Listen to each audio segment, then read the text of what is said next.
for your patience and apologies for the late start. And we'll get right into it. My name is Chris Williams. I'm the chairman of the PFJL. And it is our pleasure today to host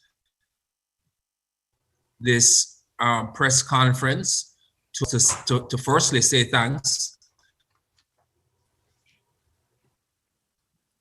to the many stakeholders that have, and also to give you some details on the Jamaica Premier League for the 21 season. This morning with me, I have the pleasure of the Minister, the Honorable Minister, Olivia Babsy-Grange, Minister of Sport. Thank you for joining us, Minister. We also have the President of the JFF, Michael Ricketts. Welcome, Prezi.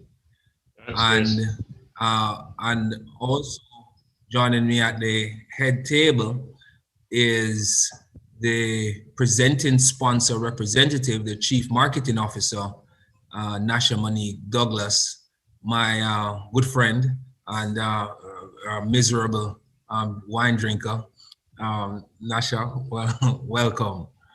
On the call are also several members of the JFF, the sponsor community, and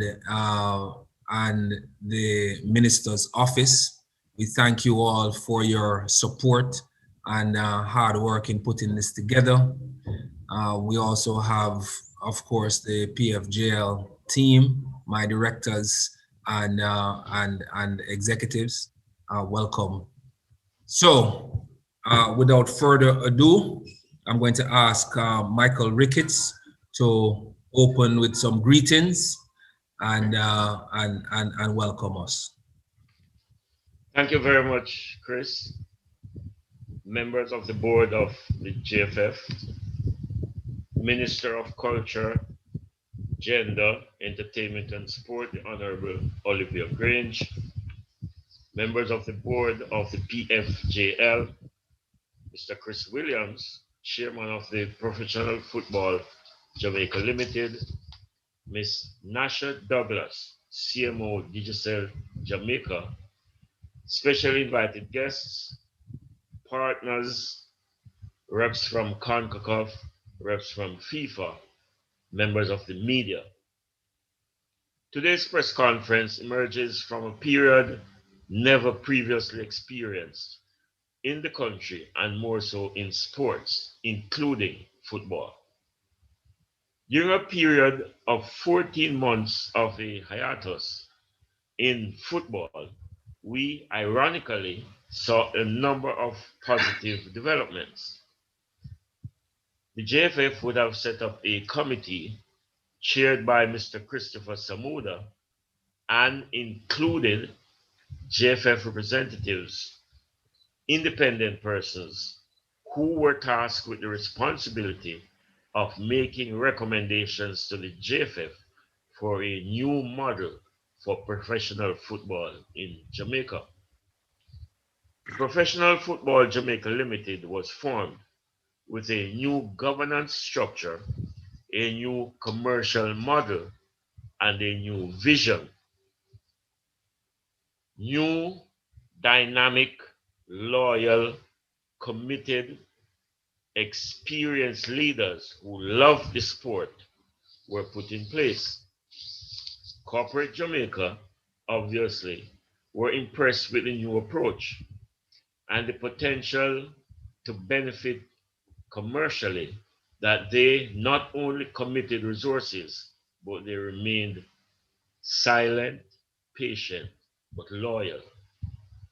Finally, the JFF embraced the process and worked along in a new direction, fully confident that in the end, football would be the winner. Ladies and gentlemen, who says that good cannot come from some of our darkest moments, in this case, the pandemic. The bottom line, however, which we cannot ever forget, is that it is the JFF's role to ensure that a national league is played, that it is commercially viable, it is developmental, and in the end, produces the best players to service our national programs. We have seen over the years the role of the National League in doing just that.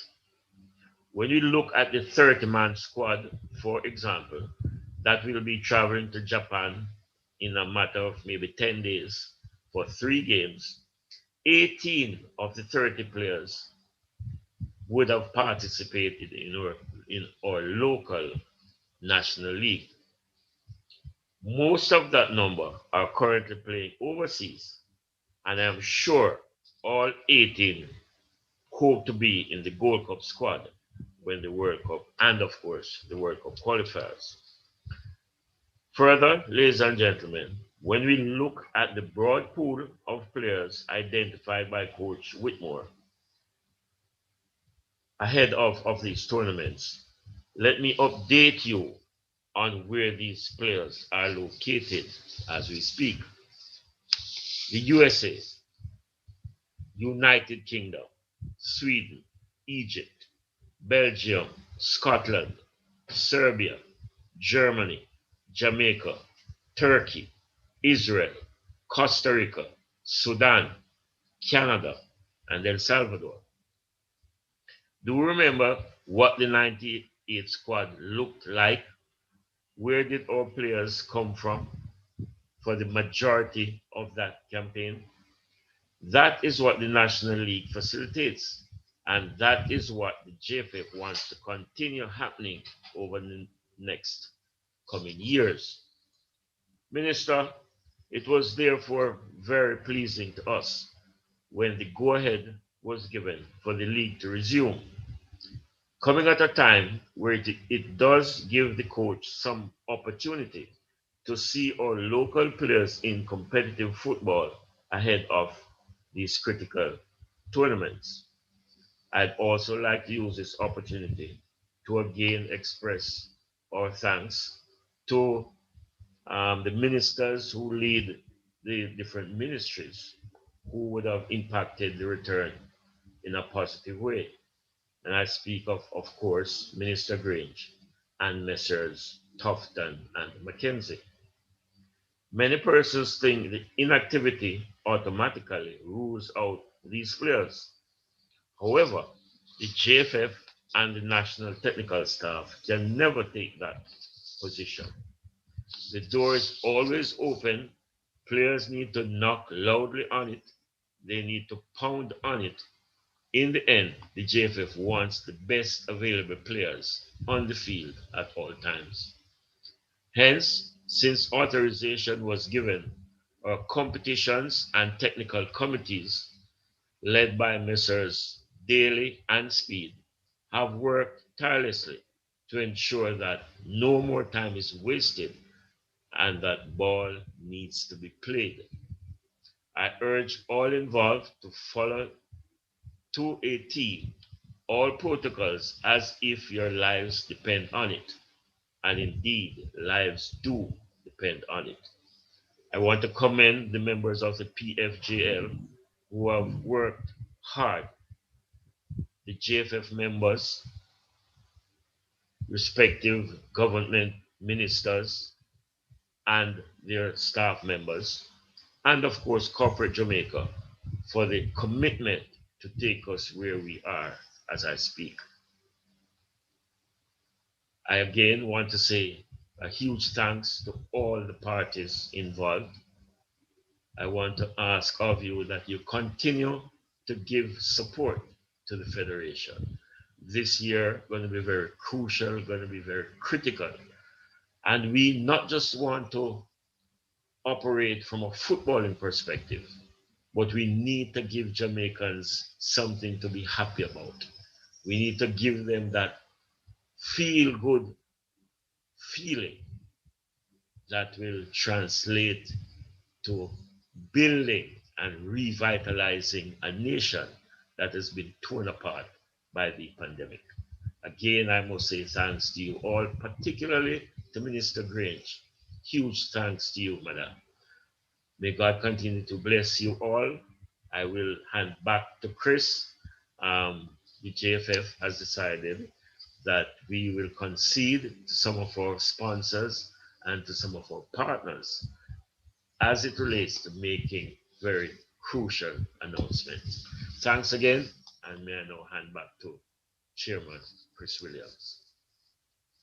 Thank you, President. And we certainly endorse those comments. Okay, so the 2021 Jamaica Premier League will be as follows. We will have one preliminary round of 66 games. In that preliminary round, as is customary, each team will play each team once. That will be followed by 6-team selection, so that we will break into two groups. The 12 teams will be ranked based on points, and 6 teams will go into the top tier, and 6 teams will stay in the lower tier. The 6 teams in the lower tier will play a round robin against themselves, and they will again be given points, and they will now be playing for ranking 6 through 12. The top 6 teams will be broken into 2 groups. The top 2 will go straight to the semifinals, and the bottom 4 of the top tier, that is ranks 3 through 6, 3, 4, 5, and 6, that 4 will play a round robin and 4 points, and the top 2 on points will join the rank 1 and 2 and go into the semifinals. The semifinals will be a 2-leg round, and the winner of each semifinal based on the 2-leg round will move to the final. And the final will be a 1-game knockout.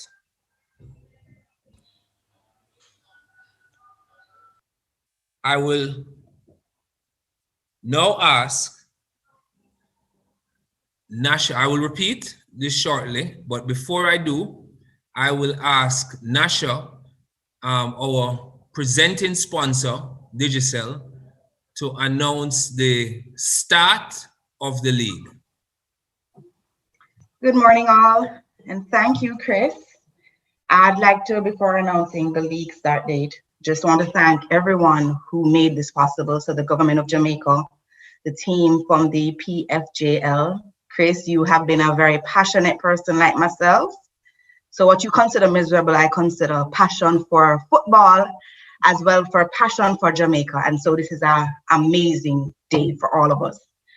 So without further ado, the league will kick off on Saturday, June 26, 2021, with the final match culminating on Sunday, September 26, 2021. And I think that, I don't know, with bated breath, we're all very excited to get this started. It's going to be an interesting season, and at Digicel here, we're all looking forward to making it spectacular for our viewers and our fans. Thank you, everyone. Thank you, Digicel, our presenting sponsor, and thank you, President Ricketts, for giving Digicel the honor of announcing the start date and the date of the finals. So I will repeat. Firstly, we will kick off on June 26th. The format will be firstly a round robin, a round robin, and following that, the teams will be ranked 1 through 12 based on points. That ranking will allow us to break the teams into 2 groups, top 6 and the lower tier 6, bottom 6. The bottom 6 will play a round robin to determine the ranking 6 through 12. And the top 6 will be broken into 2 groups. The top 2, rank 1 and rank 2, will go straight to the semifinals. The ranks 3 through 6 will go into a playoff, a round robin playoff on 4 points, and that round robin playoff will result in us selecting the top 2 from that group to join the ranks 1 and 2 in the semifinals. So that playoff will allow us to do the final ranking of 3 and 4. And then we will now have the top 4 for the semifinals. And rank 1 will play rank 4, and rank 2 will play rank 3, and they will play a 2-leg. And based on the aggregate score for the 2 legs, we will select the winners, and the winners from each semifinal will go to the final, and the final will be a head-to-head 1-game clash on Sunday, September 26th. So we have a very exciting format structured, and as you can see, every game will count, and the teams will need to be focused on every game, and we will have excitement for the fans for every game. Now, I would like to ask Minister Grange to bring greetings, and I would also like to publicly say a big thank you to the minister. I can't tell you guys enough how the minister worked with us behind the scenes trying to get this approval. We were on the phone. She was on the phone with us Saturday, Sunday, all kinds of hours, working through protocols. At one time, I think she's a health minister. She knows more about protocols than I've ever seen. You know, so she was trying everything to figure out how we can get this thing started. So, Minister, boy, I know you love this game. I know you love this game, you know, and I appreciate it. So please bring us greetings. Thank you, Chris. I was always confident about the results. You know, my grandmother always said, once you're certain about the results, you can afford to wait. And so today is a great day. So I just want to acknowledge Chris as the chairman and the president, Mr. Ricketts. President Ricketts, how are you? I also want to acknowledge Nasha Douglas, our Chief Marketing Officer of Digicel, And of course, hardworking Arlene Martin, Acting General Manager of PFJL, presidents of Premier Leagues, members of the media, other specially invited guests. Good morning. Today is a good day. I am pleased to be here as Minister to support professional football in Jamaica and to support the Professional Football Jamaica Limited as they announce the format and dates for the Jamaica Premier League. UK author Terry Pratchett, in talking about football, says this, and I quote, "The thing about football, the important thing about football is that it is not just about football." And I tend to agree with Pratchett because in Jamaica, the Jamaica Premier League is Jamaica's only professional football, only professional local sport league. The organization of football in Jamaica has come a long way. There have been challenges, there have been victories, but there's also been a coalescing around a common goal, justice and love. Since the start of the pandemic, the government of Jamaica has made every effort to balance lives and livelihoods in an effort to minimize the spread of the virus while still allowing for the continuation of economic activity. It has taken a longer time to get this sector starting based on the higher risk that comes with the contact in the sport of football. But as Jamaica emerges from our highest figures and having begun our vaccination, we are confident that with the support of all stakeholders and partners, we can safely play football. Of course, I know that the Premier League clubs recognize and appreciate that special love and affection that I have for them. And that is why they were the first to have received some contribution during the pandemic from my ministry. Now, at this time, I know that you all recognize and appreciate the work that has been done by the team in the sports division in the ministry, led by the director of sports, who has worked with the Premier League organization and coordinated with all the relevant agencies for the approval of the protocol for football's return to play. And, you know, I have to especially recognize Mrs. Suzette Ison and her team for the work they've done here in the ministry. There were many sleepless nights for us. There were many agonizing moments, but we were sure that we would overcome. And today is a great day for us and for all of you. However, we felt it was important to resume sport and to resume professional football in particular, but resume it when it was safe. As an economic sector, football contributes to full-time employment. The Premier League contributes to full-time employment for the 12 clubs that are making up the league and contributes related expenditure.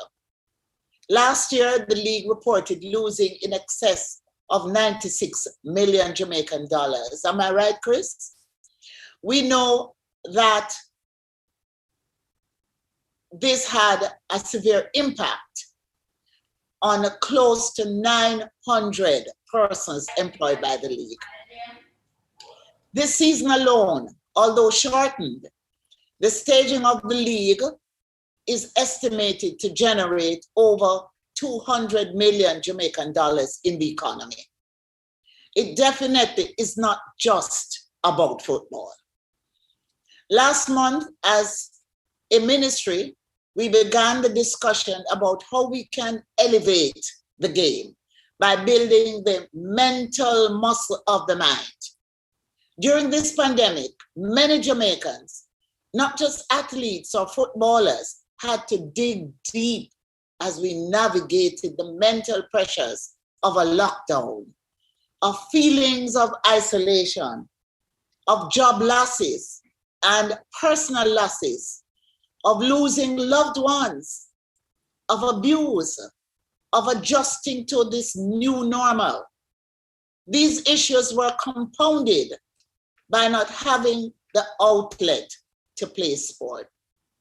As a sport-loving nation, where kicking a ball upon the corner was commonplace, or attending sporting events, or turning on your television to watch your favorite team or athlete was an outlet. Not having that outlet was very, very hard to deal with. But it was even more difficult on those who depend on the sport for their livelihood. So we will continue to institute programs to support our sportsmen and women and their support personnel to develop skills in mental agility, even as we navigate our way back to the return of sport. Today, I wish to announce a partnership with the GC Foster College of Physical Education and Sport to provide training in the area of mental resilience and agility. We are supporting this by subsidizing the cost for interested athletes and coaches to access the training at a cost of $2.2 million. I encourage you to make the best of the opportunity, even as we build out the program. So it is not just about football. It is about building the mental capacity of our people to cope with adversity, to instill discipline as our athletes and their support teams learn ways to play the sport while observing the very strict guidelines and protocols for being part of this league. It is about returning to gainful employment and being able to provide for one's family while contributing to the country's economy. It is about supporting your favorite team from afar by watching the matches on television, because that is the right thing to do to stay safe. This season, the Premier League will be without spectators, and so the games will be aired. As the PFJL and the JFF work to fully professionalize the league, the airing of the games will contribute to the vision of the league. The goal is that in 3 years, when our local Premier League celebrates 50 years, that it will be enjoyed globally with international broadcast partners airing our games. I want to congratulate the PFJL for their persistence and innovation as they pivoted and did what needed to be done to secure approval to return to play. At this time, I just want to say that I wish you well. I'm happy that we see this day, and I look forward to some great games. Thank you very much. Thank you, Minister. Thank you. I appreciate that. And of course, a big thank you for the partnership with GC Foster and you know, working on the mental resilience. That is a critical part of sport and and of life, as you have said. And we're happy that you have entered into that partnership, and we look forward to putting our players and our teams through that program. So thank you very much. And again, thank you to you, but also I neglected to say thank you to Suzette and her team, because boy, let me tell you, we stress her out. We know that. So you know, so boy, we have to give Suzette a gears from every team. So well, we really stress you out. Okay, so thank you all. We will now open the floor for questions. Let me first of all indicate that the minister will have to drop off. She has another engagement. So Minister, whenever you are ready to go, we thank you for your attendance and for giving us the time this morning. Okay, so now we have a chat room, and we ask you to put your questions in the chat. The first question is for you, Chair Chris, and that question is related to the venues for the season. So what are the venues for the Jamaica Premier League matches? So in accordance with the protocols, we have to go with what is being called sanitized venues. And there are 4 that have been approved. National Stadium, Sabina Park are the top 2, are the preferred 2.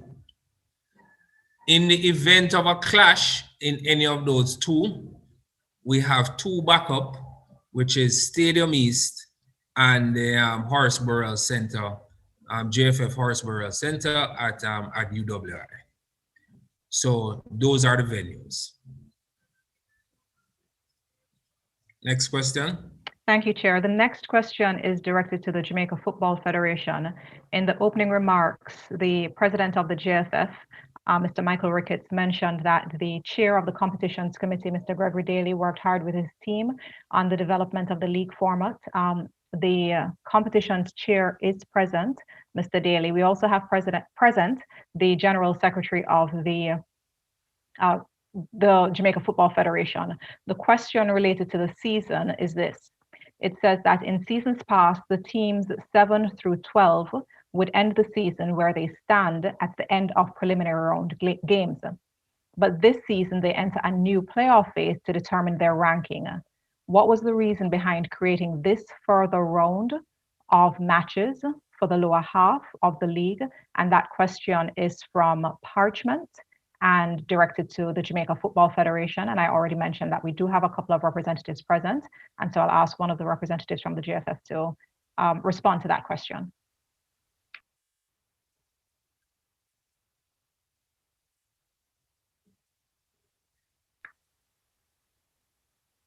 So Chairman Daly or Vice President, please go ahead, Chairman Daly, just unmute and then you can respond. And I'm saying Chairman as he's chairman of the competitions committee for the Jamaica Football Federation. He will respond. Just go ahead and unmute, sir, and respond.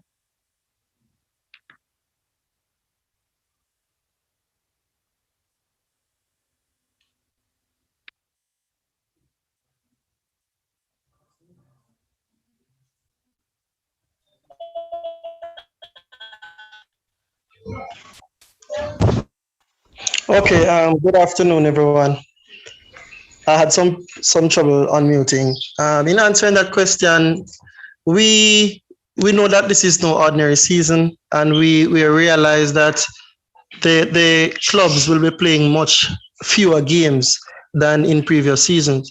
All right. One of the things that we looked at is that after the 11, using this format, the bottom 6, what we have as the bottom grouping, would have there would be no further interest for them, right? In also adding extra playing time for them, we wanted to add more interest for them to play off for their positioning, because we know that the positioning affects their what we would say their prizes, right? So we wanted more interest for the bottom 6 teams, as well as giving them a few more games within the season.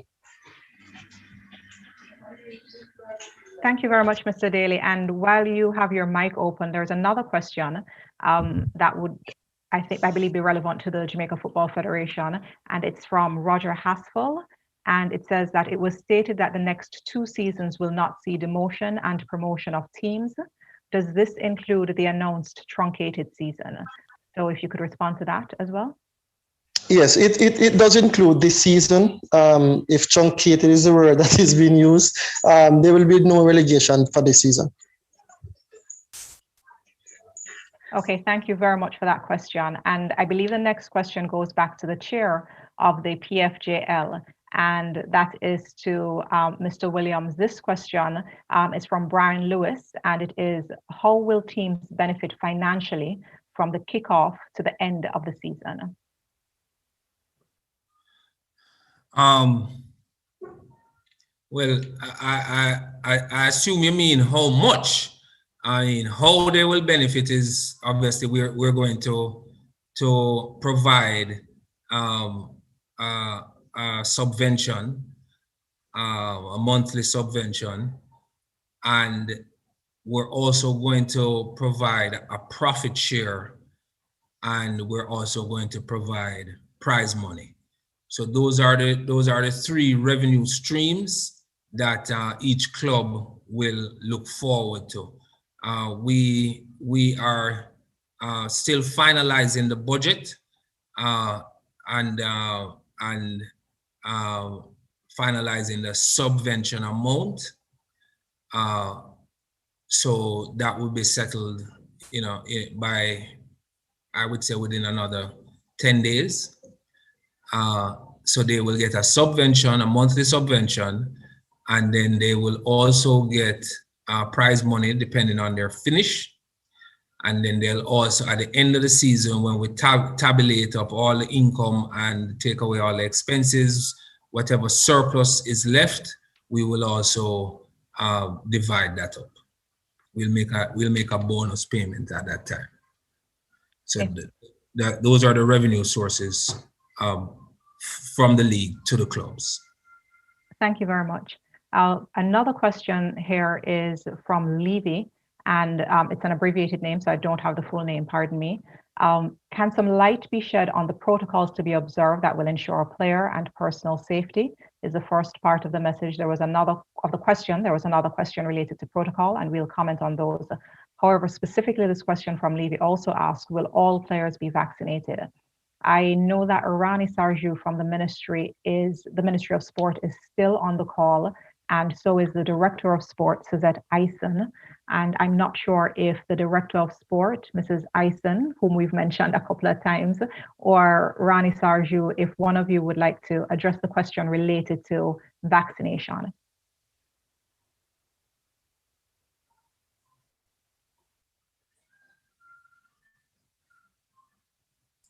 I'm sorry, I missed the question. Could you repeat? Oh, so the question, yes. Glad you're still here, Minister. So this is perfect.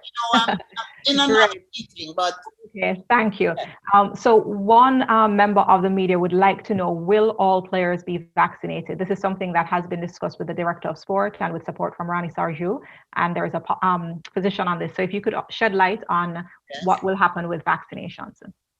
Well, we have started the vaccination process with the sports sector.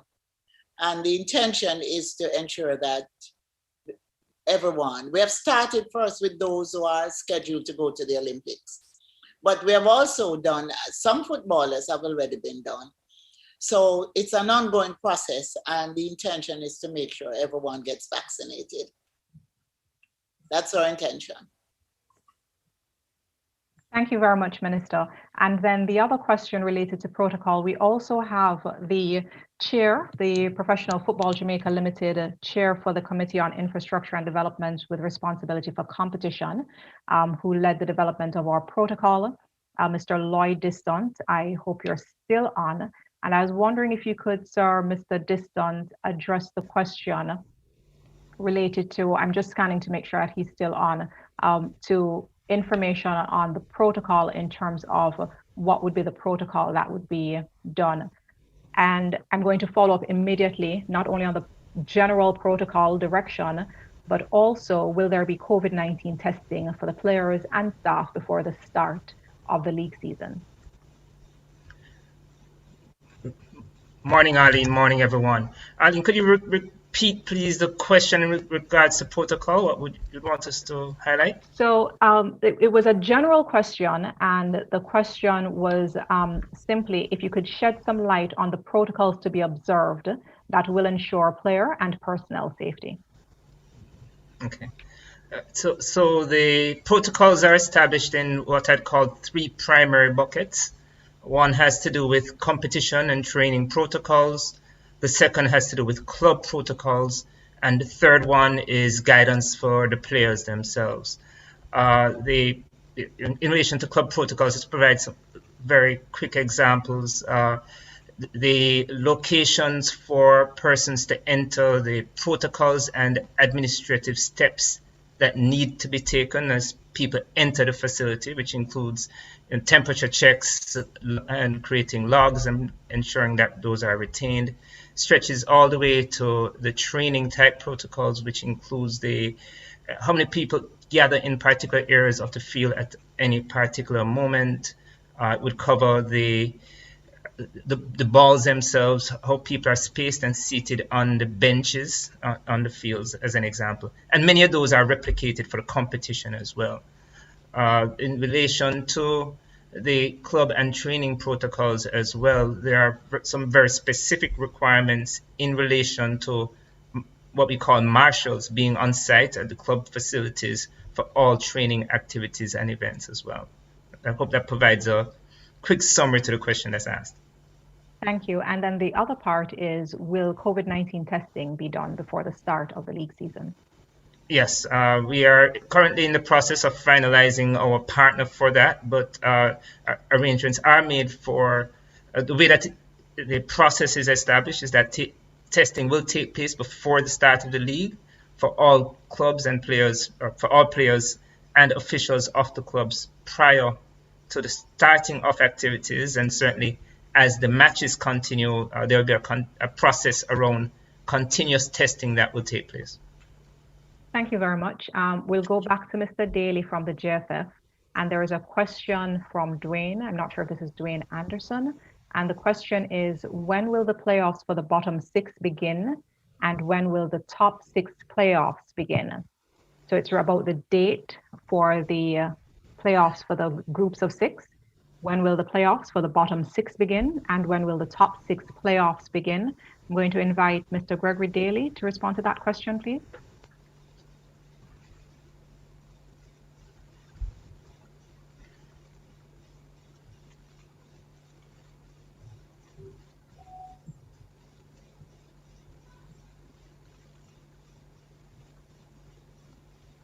So I know that Mr. Daly was on before.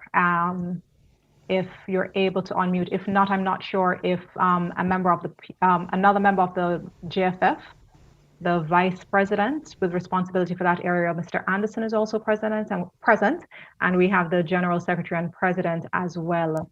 But if yes, Mr. Daly, please go ahead. Okay, Arlene, thank you. In relation to that questions, I would answer by saying immediately after the prelim round.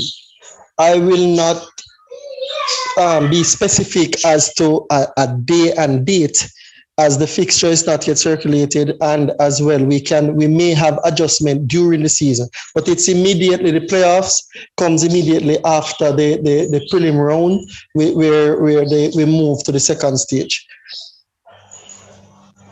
So that will be on a fixture after 66. Okay, thank you very much, Mr. Daly. And there is another question, and that question is, when will the teams be allowed to begin training? And what I'll do is, if you don't mind, I'll go ahead and respond to that one. As may have been shared, one of the aspects of the approval is that the training venues for all clubs will have to be inspected and approved by the Ministry of Health. That process is far advanced, and once we complete all, training would be able to begin by all clubs. Most clubs have been inspected, and most clubs have already received a full sign-off for them to be able to begin training. And I believe there's another question. So this question is from Brian Lewis, and the question is, what action will be taken if there are COVID positive cases among the teams after kickoff? That's a very detailed question. And what I will mention on that, and I'm not sure if the JFF wants to respond because our protocol is embedded in the rules and regulations of competition. But maybe I'll just hand again to Lloyd Distant on that one because it is about the protocol and something that's detailed there. Related to that as well, Mr. Distant, when you respond, there is one question that asks about the guidelines and protocol for referees. What I'll respond there to Nadine Williams regarding the guidelines and protocols for the referees. The protocol that Lloyd Distant referred to, which is a protocol in 3 parts, as he mentioned, the protocol related to match days includes the protocol and guidelines for referees. And the protocol for lifestyle includes the guidelines for referees outside of the match environment.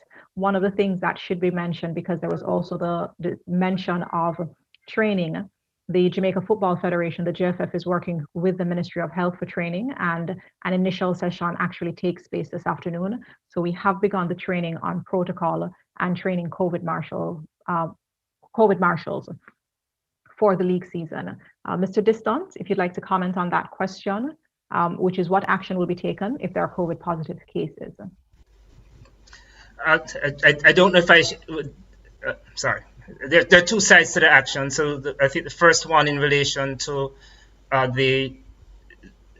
if someone is tested COVID positive, the steps and actions the guidance is provided to us in deliberations along with the Ministry of Health in terms of that person being separated. If we the testing would take place days before they are playing, so we'd have identified it in advance, and it would really be about if they are tested negative, then they would not be allowed to play, and they would go through the protocols as guided by the Ministry of Health in relation to isolation and quarantine for those individuals. The other members who would have tested negative would still be continued to allow to play. Thank you. For the next question, I'm going to ask another member of the executive of Professional Football Jamaica Limited, the head of commercialization and marketing, Mr. Donovan White. This question is from Victor McFarlane, and it asks, could you elaborate on broadcast rights for the games? So that's for Mr. White. Could you elaborate on broadcast rights for the games? Thanks, Arlene. Thanks for the question. We have gone through an elaborate process of engagement through RFPs for broadcast rights. We have awarded television broadcast rights for Jamaica and the region to Sportsmax Limited. They will be our broadcasters. They'll also be our host production company of these rights. We have also been engaged with a company out of Europe that will that have sought the rights to stream a specific number of games throughout the season, and we are in the process of finalizing that. We are to make our final decision on who our radio broadcasters will be. I believe that process also went to RFP, and we have received several proposals for radio broadcasting, and we are indeed in the process of reviewing those now for determination as to who those will be and what will be the arrangements around radio broadcasting. We're also in discussions with our other media partners, particularly in the print and publication spaces, around various types of partnerships so that we can continue to not only show the games for television and air the games for radio, but we can also have a very deliberate type of print partner that will allow us to engage the read media as well as to help us to promote the league. As everybody I think knows, we have we have made significant strides in terms of how we position and reposition the professional football in Jamaica, and we are bent on ensuring that we can provide the kind of value product that corporate Jamaica will continue to support us on going forward. Thank you, Mr. White. There's another question for the JFF. So, Mr. Daly, this is a question that again comes to you, and it's from Roger Haspel. Will this season be known as the 2020-2021 season or the 2021 season alone? And at the end of the 2021-22 season, will the promotion and demotion begin? So, Mr. Daly, if you would like to take that question, please.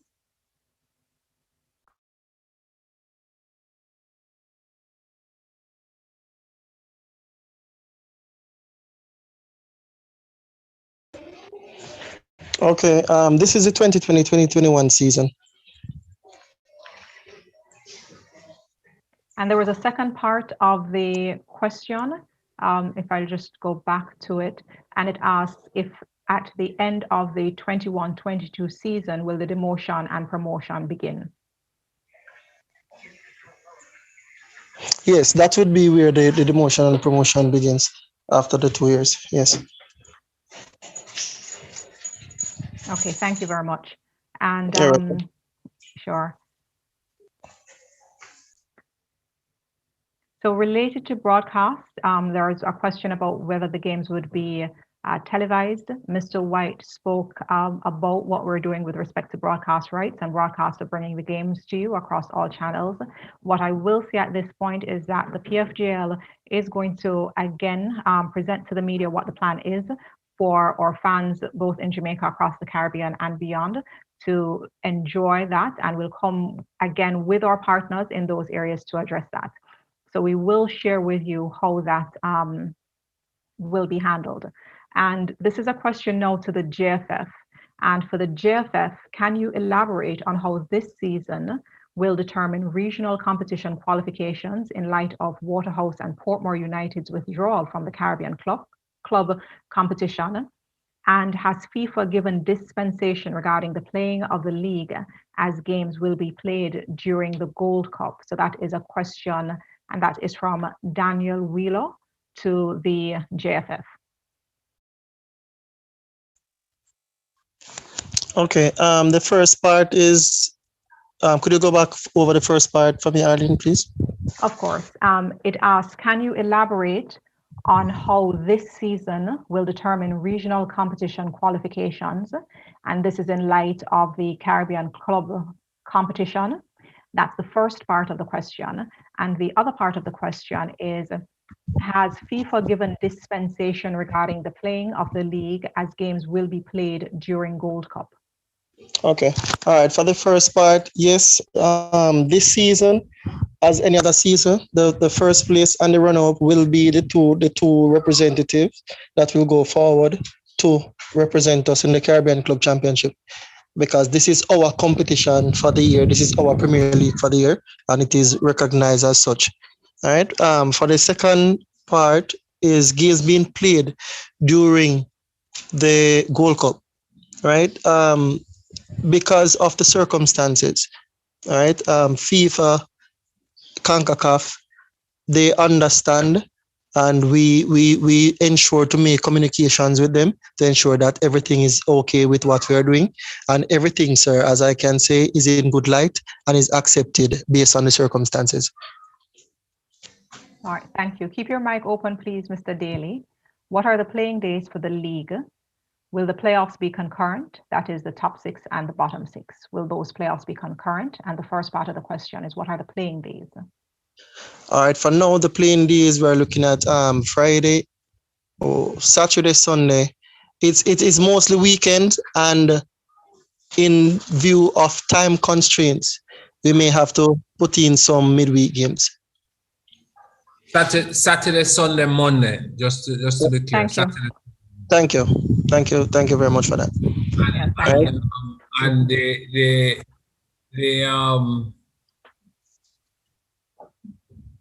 the situation is dynamic, as we can appreciate audience, it is subject to the trajectory of the disease and the curfew imposed and so on.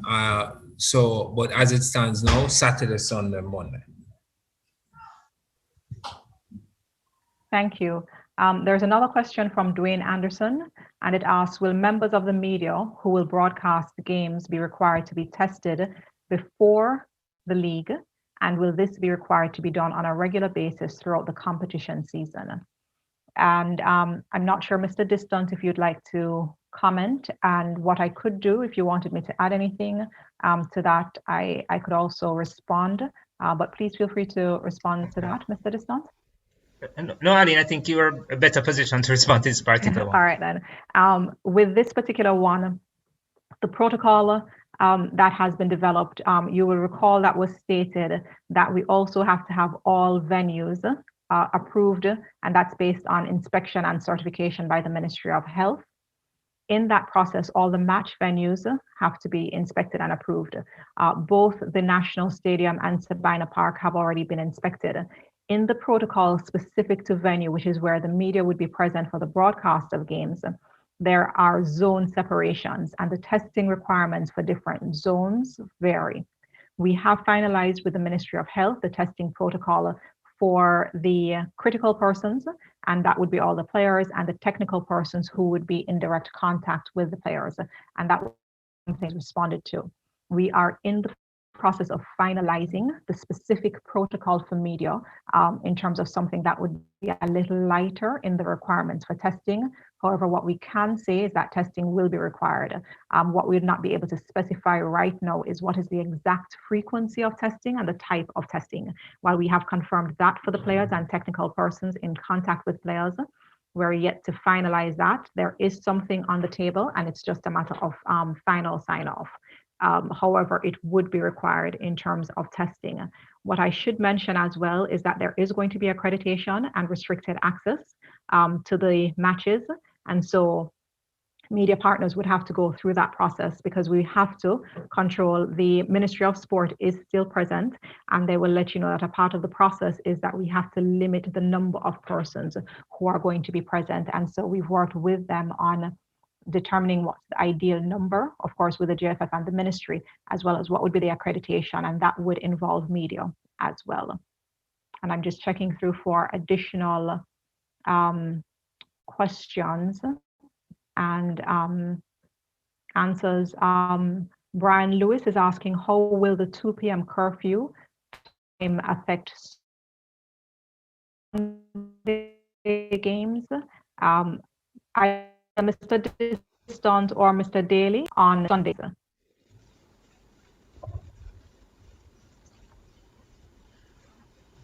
I don't see Gregory jumping for this one.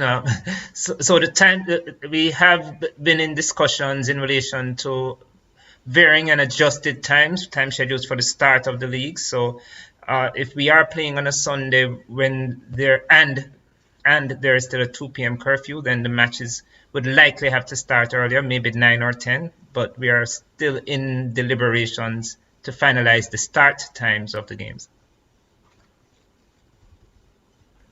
All right, thank you very much. There's one question: what social media platform will handles be used for this Premier League season? Yes, we will be using social media platforms.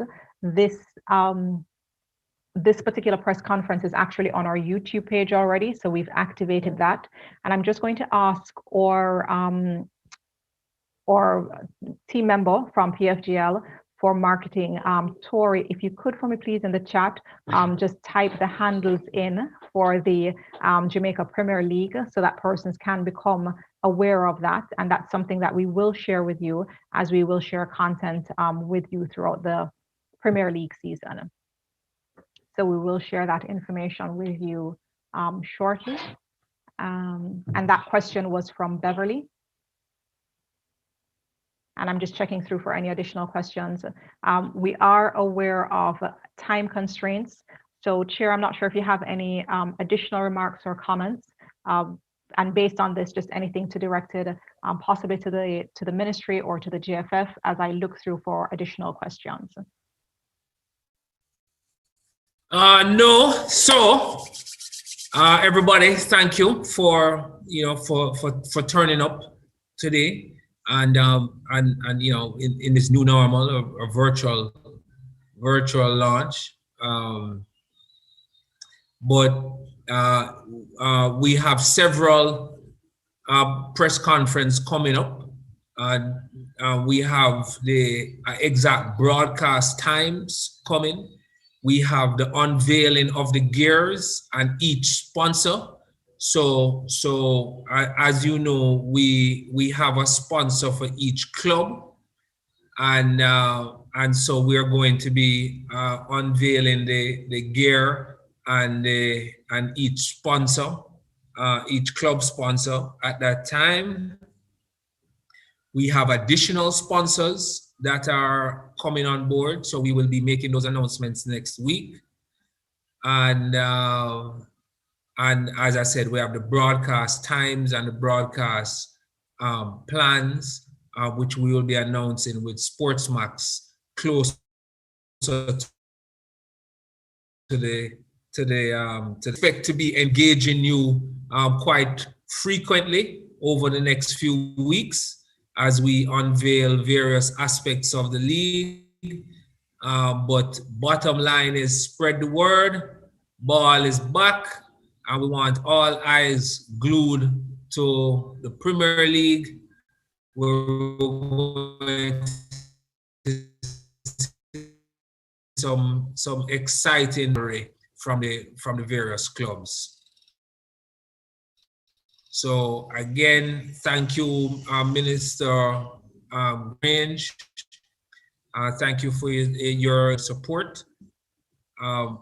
Also, thank you, the JFF team, President Ricketts, Dalton, Gregory, Raymond, all of you, Earl, working behind the scenes with us, Janice, thank you. The support is amazing, and really feel the energy, for football. Thank you to the sponsors. We will be, as I said, having another press conference where we'll be releasing each club gear. So we will big up the club sponsors at that time. But I guess this is Digicel's day. So Digicel, thank you for stepping up and being our presenting sponsor and broadcast partner with Sportsmax. We really appreciate the support, and we look forward to really rocking the country over the next few weeks and getting football into everybody's hearts. Media, boy, let me tell you something. I've been in the money management business for 25 years, and I thought people love talk about money, but boy, football is a different animal. We get calls at 1 o'clock in the morning, about football. Beg no, please call Arlene. Don't want to call me no more. Me beg no. But thank you for your support and keeping us top of mind. And you can certainly see that the Jamaica Premier League is the #1 brand in the country. And of course, I want to say a big thank you to the directors and clubs, for tireless work. This is a daily job, and you do it for the love. So I really appreciate the efforts coming from my directors and all the club representatives. So so far so good. All hands on deck. So get the players ready for play some ball. So June 26th, let the ball roll. Thank you all. Stay safe and have a great rest of the day. Thank you.